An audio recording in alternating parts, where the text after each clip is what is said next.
Last lecture में हम रोबी test पढ़ रहे थे, क्या होता है उसके बेसिस के ऊपर हमने 2 एग्जाम्पल सोल्व कर लिए थे। मैंने कहा था कि मैं आपको बाकी के 2 एग्जाम्पल नेक्स्ट लेक्चर में समझाऊंगी। एग्जाम्पल नंबर 3rd और 4th दोनों एग्जाम्पल सेम है, तो मैं आपको एग्जाम्पल नंबर 3rd समझा रही हूँ, 4th सेम उसी की तरह होगा। ठीक है, देखिए निम्न श्रेणी के अभिसरण की जांच कीजिए। हमें श्रेणी दी हुई है और हमें इस श्रेणी के अभिसारी होने की जांच करनी है। क्लियर है? अभिसारी जांच, हमें इसका nवां पद चाहिए होगा, उसके लिए हम क्या करेंगे कि जो इसकी फर्स्ट टर्म है उसको छोड़ देंगे। तो प्रथम पद को छोड़ने पर मैंने मान लिया कि दी हुई श्रेणी क्या है, un है। अब देखिए आपको इसका nवां पद फाइंड करना है। ये तो इंटू में चल रहा है, ऊपर देखिए 3 इंटू 6, 3 इंटू 6 इंटू 9, इस तरीके से चल रहा है। 3 के मल्टीपल में चल रहा है, तो ऊपर वाली टर्म क्या हो जाएगी, 3 into 6 into 9 up to 3n। 1 रखोगे 3, 2 रखोगे तो 6, आ रहे हैं टर्म।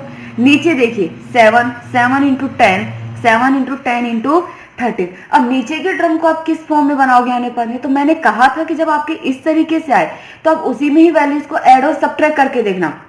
आप यहाँ माइनस तो कर नहीं सकते, क्योंकि 3n माइनस में कुछ भी करोगे तो वैल्यू माइनस में आ जाएगी n बराबर 1 रखने पर, क्योंकि श्रेणी n बराबर 1 से स्टार्ट होती है। तो 3n plus 1, 3n plus 2, 3n plus 3, 3n plus 4, इस तरीके से चेकआउट करना कि n बराबर 1 पे टर्म मिल रही है या नहीं। तो देखिए जब आप 3n प्लस 4 करोगे तो आपको ये टर्म मिल जाएगी। क्लियर है? यहाँ देखिए एक्स स्क्वायर एक्स क्यूब, ये किस में चल रहा है, x की पावर n में। क्लियर है? तो ये हो गया इसकी nth टर्म। अब n प्लस 1वां पद निकालोगे तो n की जगह तो क्या पुट कर दोगे, n प्लस 1। n की जगह n प्लस 1 पुट कर दोगे तो वो तो n प्लस 1वां पद हुआ, उससे पहले nवां पद उपस्थित होता है। तो यहाँ तक की टर्म तो एज इट इज रहेंगी, आगे n प्लस 1वां पद इनके आगे डिफाइन हो जाएगा। Now un upon un plus 1 ये हमने फाइंड कर लिया है। क्या है, बाकी यहाँ तक की टर्म कैंसिल आउट हो जाएगी। ये हो गया 3n plus 7 upon 3n plus 3 into 1 upon x। n common लेकर कैंसिल आउट, ये क्या बचेगा, 3 plus 7 upon n upon 3 plus 3 upon n into 1 upon x। Now अब क्या पुट करोगे, limit n tends to infinity लगाओगे। जैसे ही limit n tends to infinity लगाओगे आपको क्या मिलेगा, 1 अपॉन x मिलेगा। ये आपने कौन सा मेथड लगाया, डेलेम्बर मेथड लगाया है। तो डेलेम्बर अनुपात परीक्षण से श्रेणी अभिसारी कब होगी, जब 1 upon x is greater then 1 हो, यानी x लेस देन 1 हो। और अपसारी होगी अगर 1 अपॉन x क्या हो, लेस देन 1 हो, यानी x ग्रेटर देन 1। अगर x बराबर 1 है तो मेरा परीक्षण क्या हो जाएगा, फेल हो जाएगा। क्लियर है ये चीज? अब देखिए जब मैं x बराबर 1 के लिए करती थी, तो मैं x बराबर 1 के लिए जब करते थे हम लोग, तो हम क्या करते थे वहां पर, एक सेकंड देखिए, x बराबर जब 1 के लिए हम सोल्व आउट करते थे तो हम un अपॉन un प्लस में x बराबर 1 पुट कर देते थे यहाँ पर, यही सॉरी हाँ यहीं पे पुट कर देते थे लघु करके x बराबर या nवें पद में कर देते थे।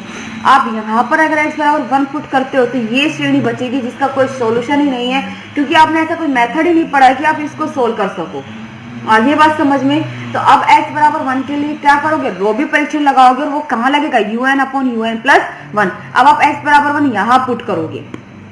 x बराबर 1 जैसे ही मैंने पुट किया तो un अपॉन un प्लस 1 क्या हो गया, 3n plus 7 upon 3n plus 3। इसमें से 1 को सब्ट्रैक्ट कर दीजिए और n से मल्टीप्लाई कर दीजिए, तो क्या हो गया, n into 3n plus 7 upon 3n plus 3 minus के 1। 3n प्लस 3 एलसीएम ले लीजिए, 3n कैंसिल आउट, ऊपर क्या बचा, 4n upon 3n plus 3। n common लेके कैंसिल आउट, ये क्या हो गया, 4 upon 3 plus 3 upon n। Limit n tends to infinity लगा दीजिए दोनों तरफ। जैसे ही limit n tends to infinity लगाऊंगी तो ये क्या हो गया, 4 अपॉन 3, जो कि क्या है, ग्रेटर देन 1 है। यानी रोबी परीक्षण से सीरीज कैसी है, x बराबर 1 के लिए अभिसारी है, यानी दी हुई श्रेणी अभिसारी होगी अगर x less than equal to 1 हो, और अपसारी होगी अगर x इज ग्रेटर देन 1 हो। क्लियर आउट है? ये तो था आपका example number 3rd। 4th same है, इसी तरीके से आपको करना है। मैं आपको बार बार कहती आ रही हूँ कि आपको nवां पद फाइंड करना आना चाहिए, क्योंकि एग्जाम में आपको nवां पद दे ये जरूरी नहीं है। तो आपको nवां पद फाइंड करना आना चाहिए कि nवां पद किस तरीके से हम फाइंड करेंगे। अगर आपको nवां पद फाइंड करना नहीं आता तो फिर आप लोग सॉल्यूशन नहीं कर पाओगे। आगे बात समझिए।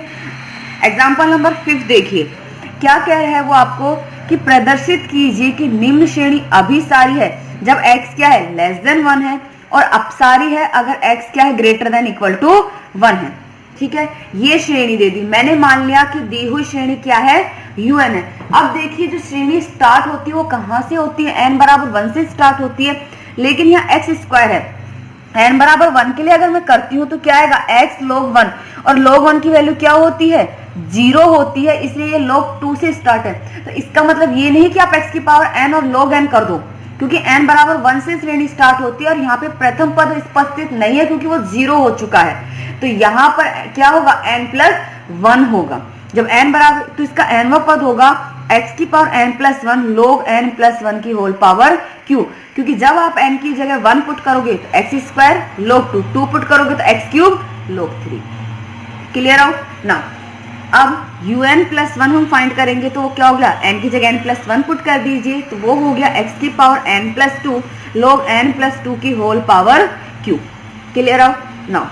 un/un+1 यही हो जाएगा आपका, ये कैंसिल आउट हो गया, क्या बचेगा सिर्फ यहाँ पे 1/x, इसकी भी पावर q है, इसकी भी पावर q है, तो मैंने दोनों की पावर कंबाइंड लिख दी होल पावर q। ठीक है, पहले हम इसे सोल्व आउट करेंगे, डायरेक्ट लिमिट पुट मत कर देना, क्योंकि log इन्फिनिटी की जो वैल्यू होती है वो इन्फिनिटी होती है, वो मान फिक्स नहीं है, लेकिन सोल्व करने के लिए log इन्फिनिटी की वैल्यू हम इन्फिनिटी लेकर चलते हैं। तो आप डायरेक्ट लिमिट पुट मत कर देना, पहले इसको सोल्व करोगे उसके बाद लिमिट हम पुट करेंगे। क्या किया मैंने, यहाँ से ऊपर से भी n कॉमन ले लिया और नीचे से भी n कॉमन ले लिया, तो ये हो गया log n into 1+1/n upon log n into 1+2/n is whole power q। मैंने फिर से अलग अलग कर दी है, इंटू 1/x। आपको पता ही है log a इंटू b किसके बराबर होता है, log a plus log b। लगा दीजिए यहाँ पे, तो ये हो गया log n plus log 1+1/n की होल पावर q, सॉरी पूरे की, log n plus log 1 plus, ये गलत हो गई, यहाँ पर करो इसे, log n plus log 1+2/n की होल पावर q, ये अलग अलग इंटू 1/x। क्लियर है। नाउ log 1+x का फॉर्मूला लगा दीजिए, क्या होता है x minus x² 2 plus x³ मैंने दोनों ही जगह log 1+x का फॉर्मूला लगा दिया है। क्लियर है। अब ऊपर से भी log n कॉमन लिया, नीचे से भी, ऊपर से log n कॉमन लोगे तो वो क्या होगा log n की होल पावर q, नीचे से भी कॉमन लोगे तो वो होगा log n की whole power q। Cancel out, क्या बचेगा 1+1 log n into 1/n minus 1/2n² up to so on. इसी तरह नीचे आपका बचेगा 1+1 log n into 2/n minus 2/n² up to so on की होल पावर q, और 1/x साथ में चल रहा है। log n को मैंने अंदर मल्टीप्लाई कर दिया दोनों में ही 1/log n को, तो ये तो क्या हो गया 1+1/n log n की whole power q upon 1+2/n log n की whole power q into 1/x। नीचे वाली पावर को आप ऊपर ले जाइए तो क्या हो जाएगा -q। आपको 1+x की पावर n, इसका एक्सपेंशन तो आता ही होगा, क्या होता है 1+x की पावर n का एक्सपेंशन 1+nc1x प्लस nc2 0 होता है, sorry nc1 x² plus nc3 x³ up to ncn x की पावर n, यही होता है एक्सपेंशन। मैं यहाँ पर वही एक्सपेंशन लगा रही हूँ, तो 1+x की पावर n, और ये आपको क्या मिलता है यहाँ पे, सॉरी nc1 आता है, यहाँ पे होता है nc0। क्लियर है। तो ये nc तो ये क्या हो जाएगा nx plus n into n minus 1x², तो ये क्या हो गया 1+x की पावर n, यानी 1+nx plus n into n minus 1 upon factorial 2। इसी तरीके से होगा, तो ये हो गया 1+q/n log n up to so on. इसे 1 कर लेना, 0 नहीं, nc1 nc2 nc3 इस तरीके से चलेगा। सेम इसी तरीके माइनस है तो एक बार माइनस और प्लस में ऑपरेट हो जाएगा, 1 - 2q/n log n into 1/x। Clear है ये चीज। एक्सपेंशन आप लोगों ने 12th क्लास में पढ़ा होगा, 11th में पढ़ा होगा। आपके पास एक्सपेंशन है, नहीं है तो बुक चेक कर लेना, और अगर नहीं मिलते तो मुझे बता देना, मैं लिखकर सेंड कर दूंगी आप लोगों को। इन्हें आपस में मल्टीप्लाई कीजिए, जैसे ही आप इन्हें आपस में मल्टीप्लाई करोगे तो आपको ये टर्म मिल जाएगी। क्लियर आउट है। 1 को 1 से किया, फिर 1 को -2q/n log n और प्लस q/n log n, बचेगा -q/n log n, और इसी से करोगे तो -2q² log n का होल स्क्वायर। क्लियर है ये चीज। नाउ आगे की टर्म लेने की जरूरत नहीं, हमारा इतने में सॉल्यूशन हो जाएगा। अब क्या करेंगे, दोनों तरफ लिमिट लगाओगे n टेंड्स टू इन्फिनिटी। जैसे ही दोनों तरफ limit n tends to infinity लगाओगे, देखो यहाँ पर n टेंड्स टू इन्फिनिटी करोगे तो ये क्या हो जाएगा 0, क्योंकि मैंने अभी आपको बोला log इन्फिनिटी की वैल्यू इन्फिनिटी होती है। ये कंफर्म नहीं है क्योंकि ये मान अनिर्धारित होता है, इसका कोई मान नहीं है, लेकिन हम सोल्व करने के लिए log इन्फिनिटी की वैल्यू इन्फिनिटी लेते हैं। क्लियर है? यहां से सारी टर्म क्या हो गई, 0, आपके पास सिर्फ क्या बचा, 1/x।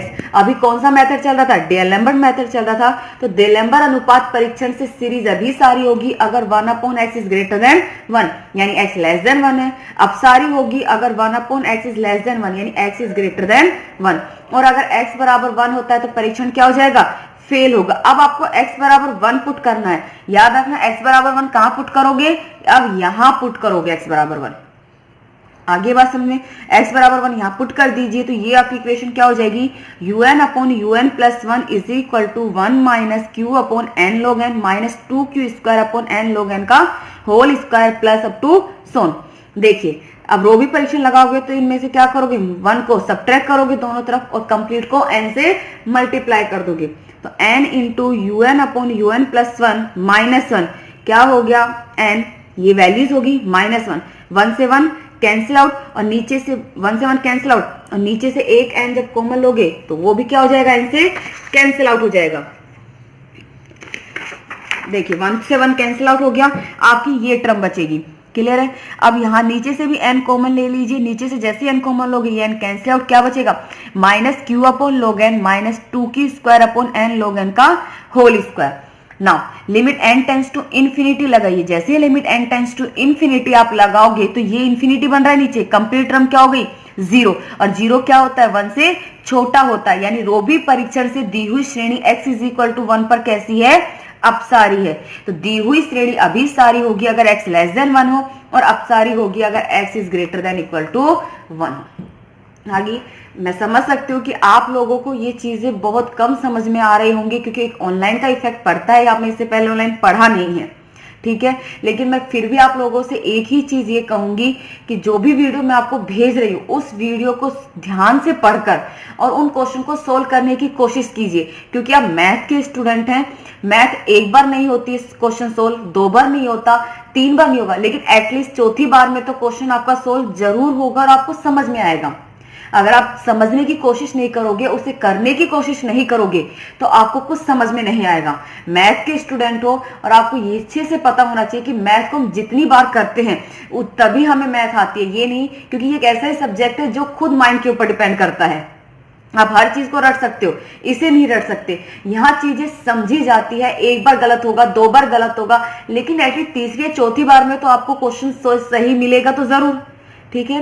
तो मैं आप लोगों से इतना ही कहूंगी, आप लोगों को थोड़ा कॉम्प्लिकेटेड हो रहा होगा क्योंकि समझने में प्रॉब्लम है, क्योंकि ये चीजें थोड़ी कुछ नई भी है और कुछ बेसिक से पहले की भी है, जैसे पहली यूनिट पढ़ाई थी। पर इन चीजों को इतना इफेक्ट मत कीजिए। जो भी मैं आपको वीडियो भेज रही हूँ आप उन्हें अच्छे से पहले पढ़िए, वीडियो को देखिए, समझिए, उसके बाद फिर खुद क्वेश्चन करने की कोशिश कीजिए बिना देखे, क्योंकि मैथ आप देखकर फाइंड नहीं कर सकते। आपको मैथ समझ में आनी चाहिए, ना कि रटी जाती है, ठीक है।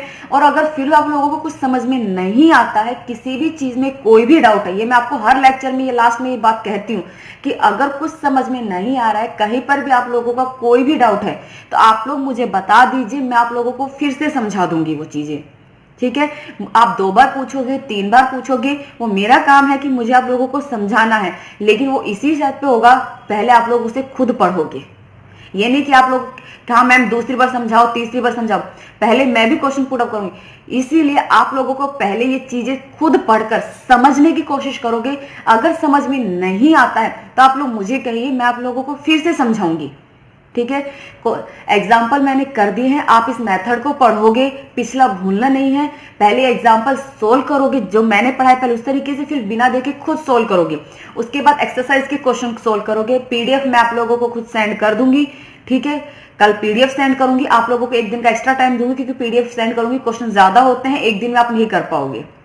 आगे बात समझ में, तो आप लोगों को खुद से पढ़कर सोल्व करना है, ये मैं आप लोगों को बार बार कहती हूँ और मैं फिर से कह रही हूँ। और कुछ समझ में नहीं आता है तो आप मुझे बताइए, मैं आप लोगों को समझा दूंगी।